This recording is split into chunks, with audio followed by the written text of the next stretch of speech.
Freunde, wir stecken in der Klemme, doch zum Glück gibt es Brettspiele und zum Glück gibt es Designer und einer ist heute bei mir da, nämlich der Taras. Hi. Hello.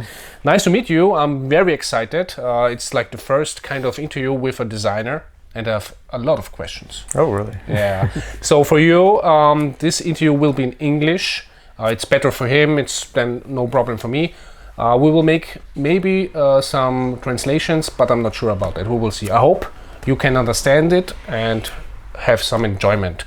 First of all, I'm sure some people out there won't know you, so maybe you can tell us a little bit about you, as a person, as a company owner, so that we know who are you, what are you doing.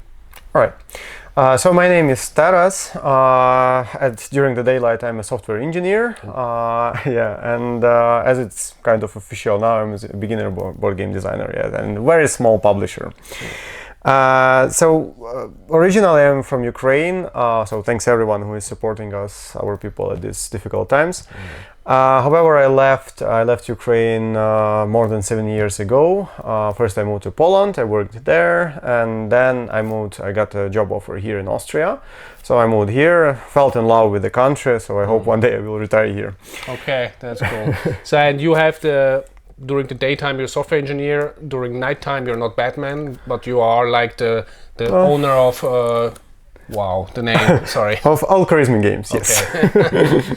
So like this is not your second job, it's like more a hobby for now, or is it like your second income, so to speak? No, it's still a hobby. It's still a hobby. It was, the publisher wasn't the plan. Okay. We started purely as board game designers with my friends. We met each other in Poland.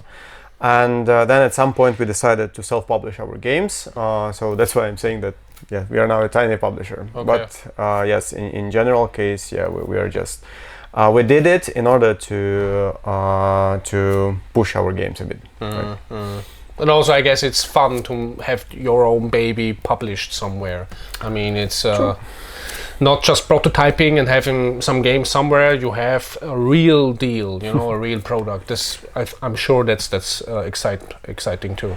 That's true, and as people say, it's quite quite exciting that you can make all the decisions regarding the box, regarding the components, regarding the setup.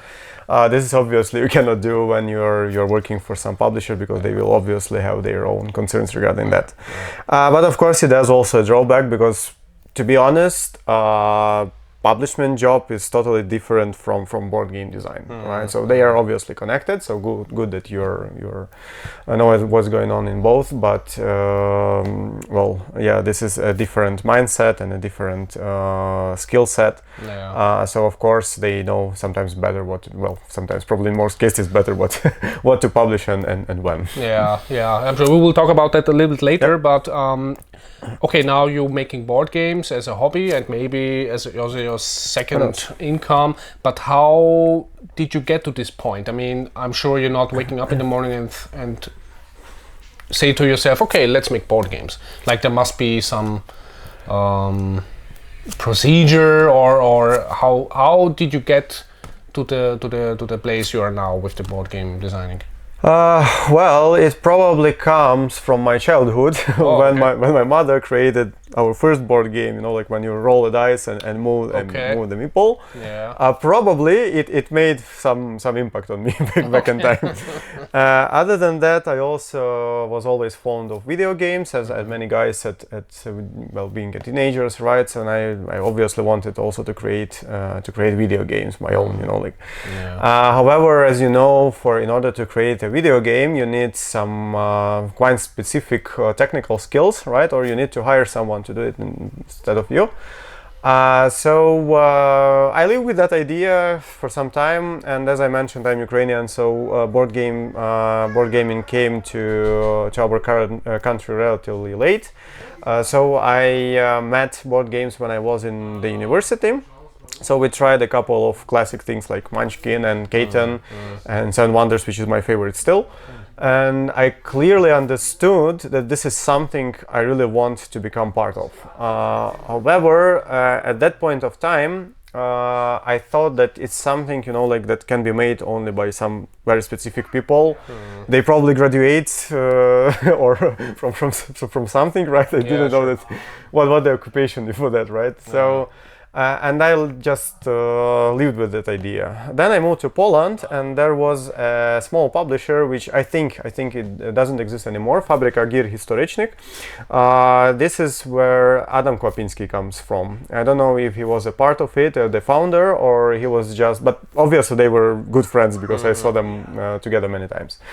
And I read that their description on the website that they were just three guys graduated from the university who decided just to make games, you know, like, and they succeeded in make it that it's their job. Yeah, they are earn from that, right? So I thought like, whoa, so that's possible, right? So why not to give it a try? So I actually contacted those guys, and as I mentioned, they inspired me a lot. And he checked my first prototype, and he told something like, it's better than 80% of what we see, but still not good enough, you know, like. Okay. And I thought like, aha, so I have a chance for that, right? That's true. So this is how I started doing prototypes. So it's interesting because when I'm also into video gaming a lot, and when I think about Ukraine and Russia, then I'm thinking about video games, obviously, because there are like some or many companies who are making video games. When I think about Poland, I'm thinking about board games. You have big companies there, small companies there. True. So do you think this has also infected you that you are was living in Poland? Because there is more like an awareness of board game making? No, I'm sure I would start doing that even in Ukraine. Okay. Now I see that. At least prototyping I would do. What Poland gave me is like that I became sure of myself, that I can at least try to do that, and I have a chance to succeed. Yeah, of course they have the foundations and they have the people there and the knowledge how to do it. Yeah, that's I'm true. Sure about that's that. True. Regarding the company, when did you officially founded the company, and how was the way to get the owner of this company? Because making some prototypes is one thing, but it's another thing to say, okay, let's make a company. I mean, those necessarily doesn't come together. Well, this is maybe not a direct answer to your question, but just a bit of a story how it all, not ended, but how it all began, right? So there in Poland, I met two other guys at my job, Igor and Alex, and we started doing games together. I mean, I met Igor, I uncovered board game world for him. We played our first game there, and I also showed to him one of my prototypes, and he played, and he was also he really wanted to design video games as well. Okay. And actually, designers of video games sometimes they give advice to start with designing a board game, and then you will better understand how to design a video game, right? Because here there is step by step, and you understand the conception of games at all, right? So the thing is that, and you were shyly, ask me if I need any help. But quickly we discovered that in board game design he is not worse than me, definitely. We just have a different set of responsibilities. Now, as we worked on a couple of games together, probably I can say that I come up with some maybe general idea. This is not statistically proved, but I think I'm a bit better here. That coming, the whole concept of the game. And this concept usually survives till the very end, right? True. But when it comes to some particular mechanics, Igor is much better than me. He counts better. He knows, how to translate components into victory points better. Okay. And this is extremely important when you start playing, because obviously playing something that I come with is impossible. And then step after step, the game changes entirely, but we have something that we can play. At that time, we didn't understood the difference between a board game author or board game designer and board game developer. Probably what he does is more about board game development. But we make it that way that at some point I tell him, Igor, now you become a co-author of this game, because obviously he needed to contribute as many ideas as I did for each of the games. So it would be simply unfair for me, not to put two names on that.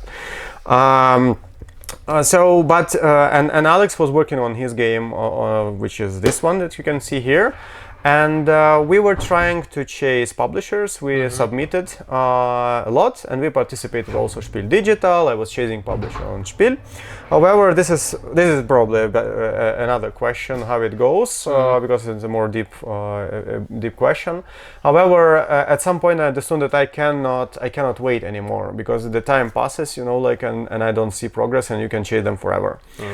So I started at least working on arts in the meantime. Well, no, not me myself, but I found here in Vienna, by the way, I found a guy who is a friend of our artist.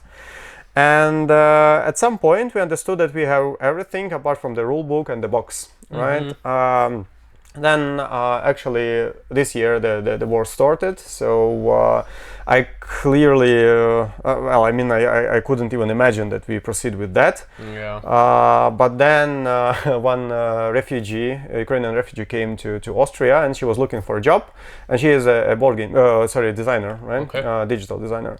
And she asked me if I don't have a job in my ex-company or current company, like for a designer. I told her, well, I have a job for you. And she was so passionate, and she did it, like so fast. The box, the rule book. So I decided, well, why not to try? I mean, what stops me now? Sure. So, and Alex at that time, he was also already publishing his game. So we decided to cooperate in order to share costs for Spiel, in order to share, like when you send an email to a publisher or to a retail or to a distributor, it doesn't matter how many games after that you include, like why not to include 2 games? Sure. So we came up with this company, Al-Khwarizmi Games. Al-Khwarizmi is the old Persian mathematician who is the patron of algorithms. And algorithms is something common between us software engineers and the board games. So this is our company. We experience a lot of difficulties of explaining all that, but we are kind of proud of that. Like we don't want to change that. No, you should not. I mean, if you have a story behind it, you should also stay behind it, and you should not change it. I mean, okay, we are all playing board games, obviously, but not everyone necessarily knows exactly who is doing what. And you were throwing some words now. Maybe you can describe us a little bit for those who are interested but not really sure. What is an author doing, a designer, then a developer, a publisher? So what's especially doing those people? All right, so the game designer comes with a game, with a prototype, right? So he has a general, and it's quite fuzzy to understand where the job of game designer ends and where the job of game development ends. So usually board game designer creates a game, and the board game developer, one or multiple, they make it shine. As I was explained recently, that each board game developer is a board game designer, but not vice versa. So sometimes author can have a kind of general idea, and board game designers, they actually like to work on other games, not on their own. For them it's fun, so although they are not on the box, but their job is extremely important. So I mean, and that you can actually improve game forever, I guess. So at some point you just need to stop. It's often when you hear some reviewers in German or in English, when you see, the game is good, but obviously there was no, in German it's called Redaktion. They're working over the game. Like big ones like Asmodee and Pegasus, you have their own staff who look over the game and say, hey, that's all well and good, but we know the business, how it works, you should maybe do this and that. So there is the thin line, right? There are some people who are doing everything, basically really everything, but those are geniuses, more or less, Let's see.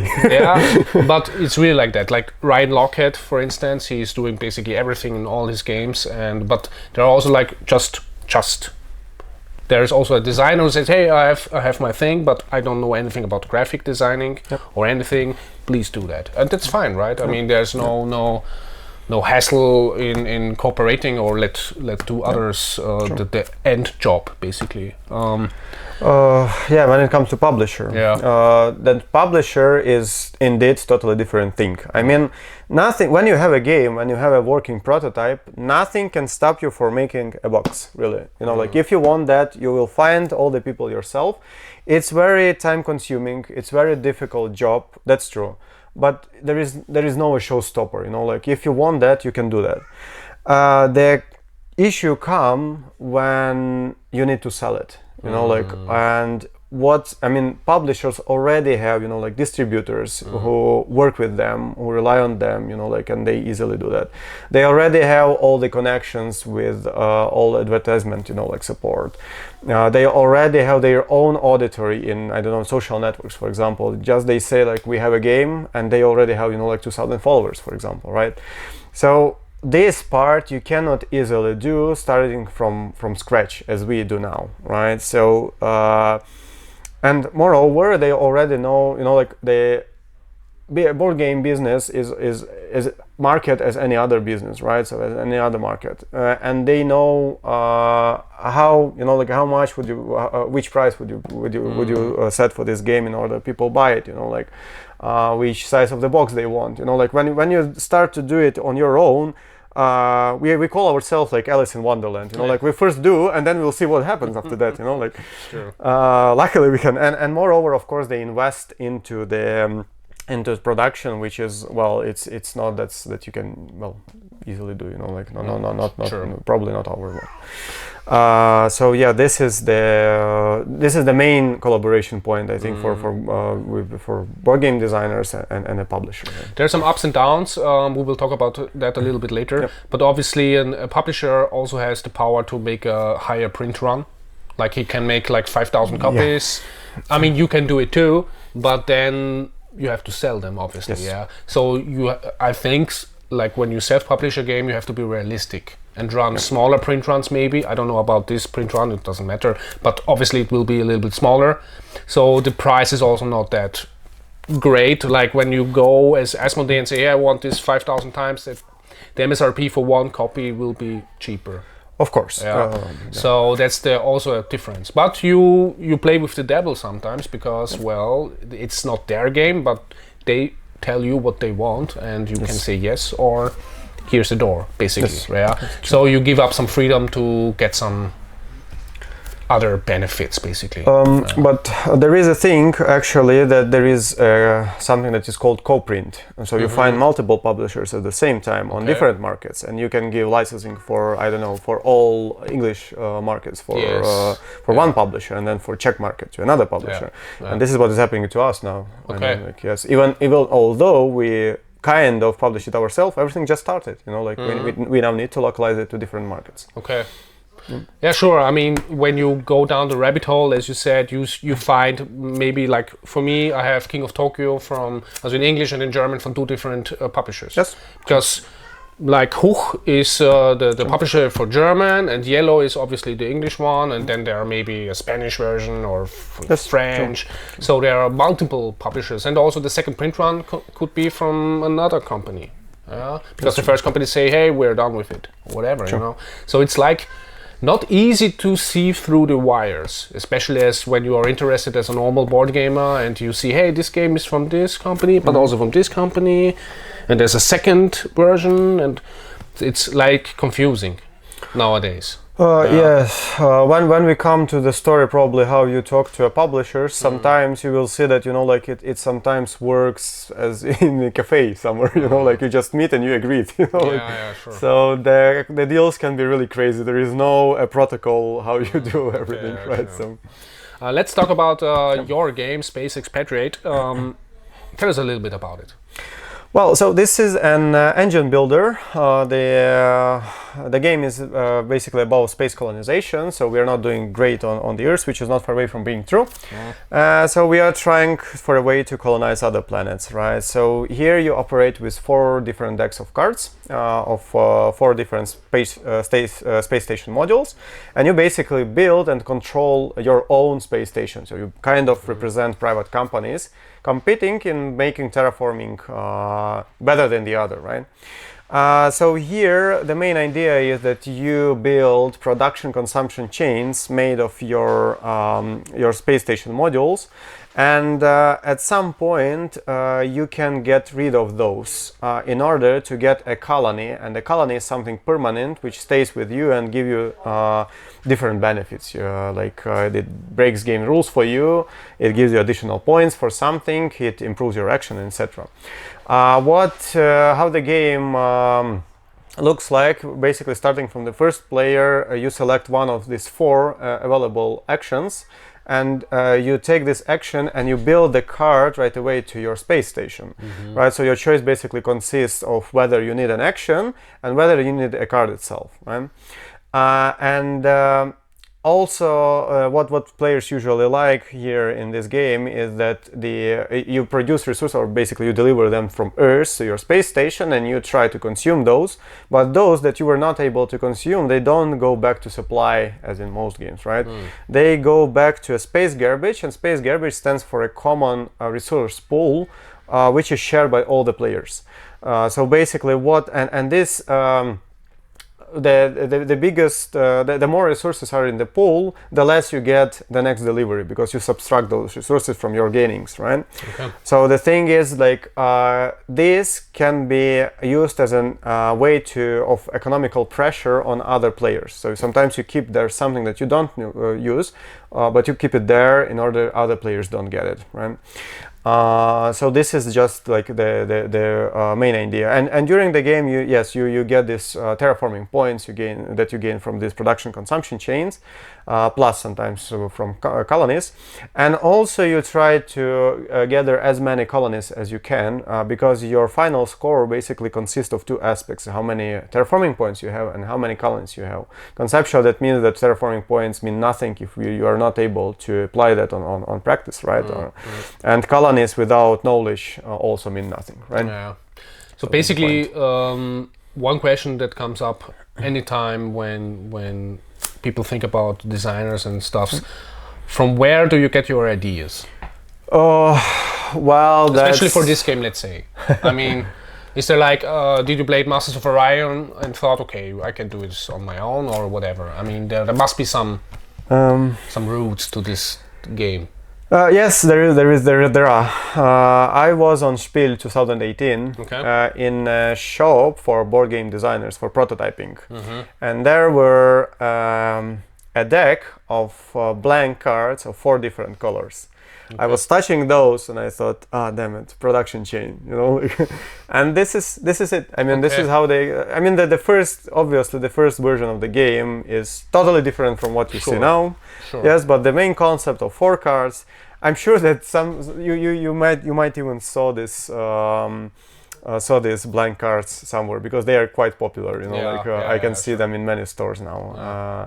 So this is how this idea comes. Okay. For example, another one I just the latest game which I'm now thinking about is a drinking game. Oh, good. And yes, and we were on our journey from Poland to Spiel. And I woke up in the morning at 6 o'clock, and the idea came to my head, you know, like, so just, you know, like quite spontaneously. Okay. Or I was going back home from my jiu-jitsu training, and I just wanted a game about, you know, like kung fu fighters. So I mean, like this, the first idea that comes to you is it can come from everywhere, you know, like, okay, some, I don't know, recalled child fantasies, or I don't know, or memories. I mean, from music, or I don't know, animal behavior. You know, like, okay. Now I was parking in front of your store, and I saw a barbershop, and it's like, why not to create a game about barbershop, huh? Well, there must be one actually, but this must be new. Yeah, I've read an article somewhere about designers that there are two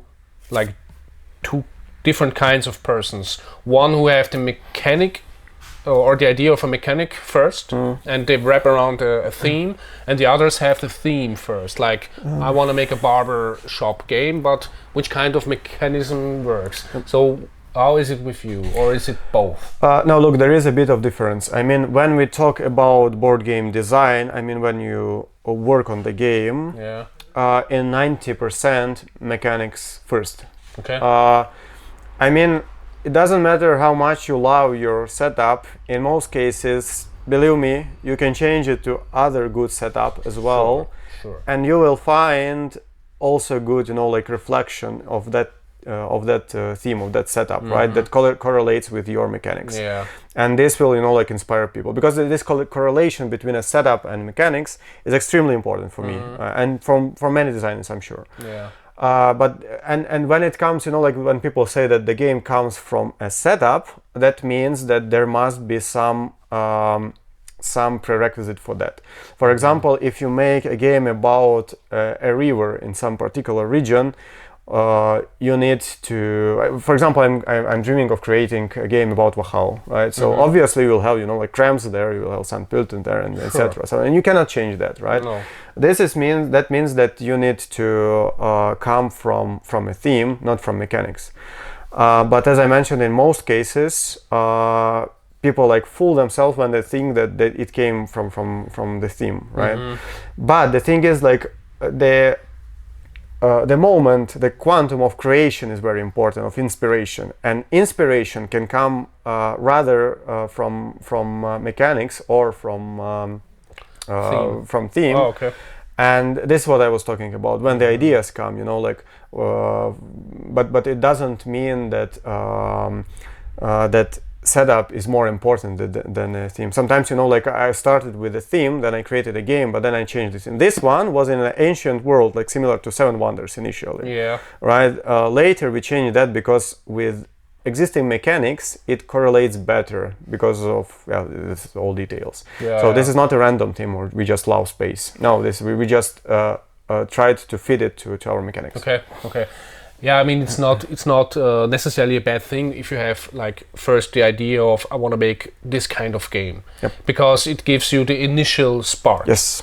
And then you develop maybe a mechanic, and later on, as you said, you can say, okay, I had this initial idea, but like with space, it works better, Sure. Or another way, like you said, you have a deck of cards in your hand and you think, hey, this kind of mechanic, this must be new, and then you work with that. So both can work, right? Yes, true. Yeah. So what fascinates you about the design process and about the hobby? And the other question, follow-up question, what do you don't like about the hobby? There must be something that you don't. Yeah, I'm sure about that. I mean, what I like is that board games is a clash of mathematics, right? Of algorithms and of this setup gaming creativity, right? So you kind of, I don't know, you're making a poem, like in strict algorithmic rules. This is what fascinates me, because like I'm half humanitarian and engineer, right? So for me, this is exactly where I am, like so I can have fun like in both of these aspects, right? So when I easily, like back in time when I could spend more time on board game design, I could easily spend the whole day in the same room, like walking just circles and being like totally happy, like probably it must be weird from what I don't like about board game design is that you need to sell it someday. I mean, like I would probably better design something, get less from that, but for sure I know that this game will be, I don't want to risk to play in that, right? So, and when you want to design a game for yourself, for your friends, for a small community, no problem. I mean, it works.